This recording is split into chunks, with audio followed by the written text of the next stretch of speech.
Let me show you how to connect Google Analytics 4 to any type of web application or software you're developing. Connecting analytics to your application is extremely valuable, so let's learn how we do it. Welcome back, y'all. In this video, we're going over to one of our last blocks in this entire playlist here. If this is the first video you're clicking on, then you found yourself in one of the most in-depth series on YouTube on how to build out an actual application with a real backend. So no, this isn't going to be a 10-minute video showing you how to create some pseudo application. Let me show you how to actually do it. In the previous video, I showed you how to upload files to your application. So we're done with files. We can say bye-bye files. This was leveraging Firebase's storage feature. In today's video, we're going to be looking at analytics and more specifically GA4. And we're going to set up a couple things. First off, we're just going to connect it so we can actually see it working. Following this, we're going to set up very specific events such as sign up and purchase. So we can add this for later tutorials here, which I'm going to show you how to integrate Stripe purchases, and then go as far as even showing you how to track conversions in a custom app like this. So yes, as the title of this entire series shows you, let me show you how to build out a real backend. So coming over to the application we've been developing here together, this is going to be a pretty fast tutorial, so don't worry. It's not really that crazy what we have to do. First off, I got to point out some things to make sure that you just have the building blocks set up so you don't run into any errors. So first major thing I got to make sure that you have is make sure to go to your project over here, hit this little gear icon, hit project settings. In the integrations tab, make sure you have Google Analytics enabled. Once you have that enabled, you'll be good to go. Coming over to our Firebase.js, which we already set up in our previous tutorial here, the relevant variable that's going to allow you to connect the Google Analytics 4 to your app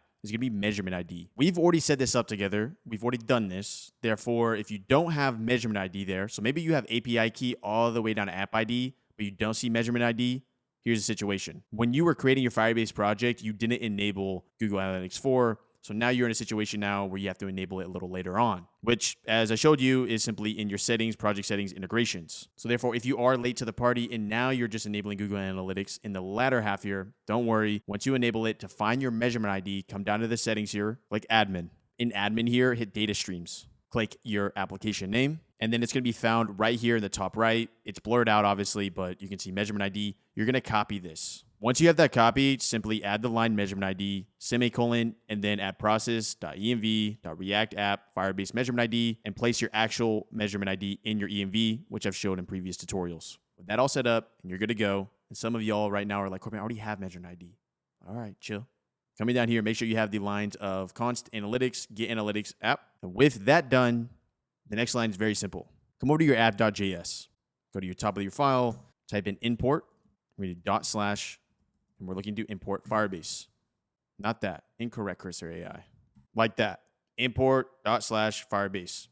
Good to go. We're going to go ahead and push this to our production environment. Because right now on our local host, this isn't really relevant. Google Analytics should only be communicating when we are in actual prod environment. When I say prod, I'm referencing an actual live website link anyone can access. Make sure you have these commands in your cheat sheet, which you probably already do. But remember, it's npm run build, and then it's Firebase deploy. And actually, before I do that, I got to make sure I cross my I's or dot my I's and cross my T's. Firebase log out, Firebase log in. Let's first make sure that we're in the right project, we're deploying to the right project, and that we are authed. Firebase log out. Then we'll do Firebase log in.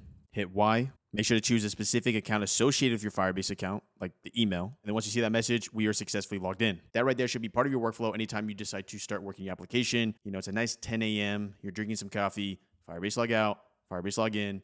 Proceed. Now to find out what your project is, which you probably already know, you can use this command as well. We can do Firebase projects list. I believe there's an S here. I always get this command a little off. Okay, I got it right that time. So for me, it's actual backend app. And sometimes what you need to do is basically do Firebase use actual backend app. Good to go. Everything's looking good. Now let's run those command lines. npm run build, entire front end. Firebase deploy, entire backend. Enter. Let's get some Google Analytics. Google.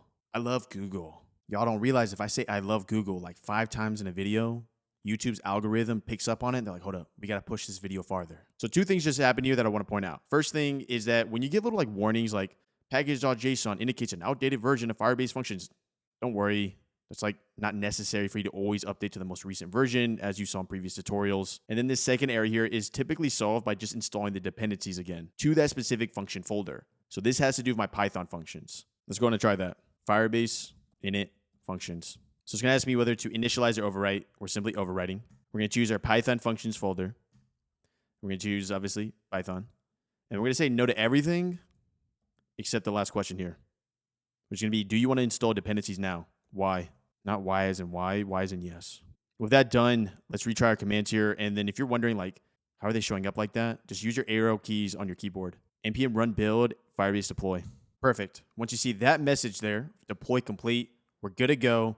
Let's jump over to our live website and see if we show up in Google Analytics. One thing I want to point out, though, before we do that, is that if you deploy and you see a white screen, that can be very annoying. This is how you solve. Go to firebase.json, go to hosting, go to where it says public, and if it says public right there, change that to build. Once you do that, run the exact same command again, and your website should deploy perfectly fine. Obviously, if you run into issues, open up a cursor chat here using Command L or Control L. Simply put in, hey, when I deploy to localhost 3000, I see my React app. But when I deploy to an actual live website link, it's a blank white screen if you're still running into issues. Coming over here, though, you can see we're currently at the live website. I can go and scroll through AI automation, code generation, our tech stack, and everything above the board. And there we go. You can see we're in an actual backend app, and we got 2 active users. To prepare us for the next tutorial here, let's set up some key events. I'm going to go to admin again. In admin, scroll all the way down and go to events. The events page are either native events that are just seen in any type of website, or alternatively are custom events we'll create and send to GA4 to do whatever. So what you see right here at first view, page view, session start, this is just standard stuff. This is data that we just collect in the long term. But the important thing here for you to understand is right here, mark as key event. If I turn this on and I come over to key events here, you will see the default event of purchase right here, which I think we would assume is a key event. And then we'll also see the other one of first view, which is marked as a key event. Here's why that's important, and here's what you can take away from this. Key events is where we're going to put in other types of conversion events. So obviously, first view, that's not really a key event. We could care less if someone just goes to the website and then leaves. What we'll put here is things like add to cart, sign up, etc. For now, though, you've successfully connected Google Analytics to your web application, so you're good to go. The next 2 lessons here will be payment with Stripe and how we track that with conversion code with GA4. These 2 lessons will be found exclusively on my school community here, so that'll be in the description down below so you can check them out. They're going to be full-blown, in-depth, same style, same way of teaching, same everything. I have no clue what that price is going to say when you watch this video, but all I can guarantee is that whatever you see is going to be the lowest it ever is, as this is going to increase over time. If you felt like you learned something in today's video, make sure to leave a like. It's completely free, and I'll see you in the next video. GA4 has been connected. Google. 2 random videos. That's my face. I'll see you in the next video.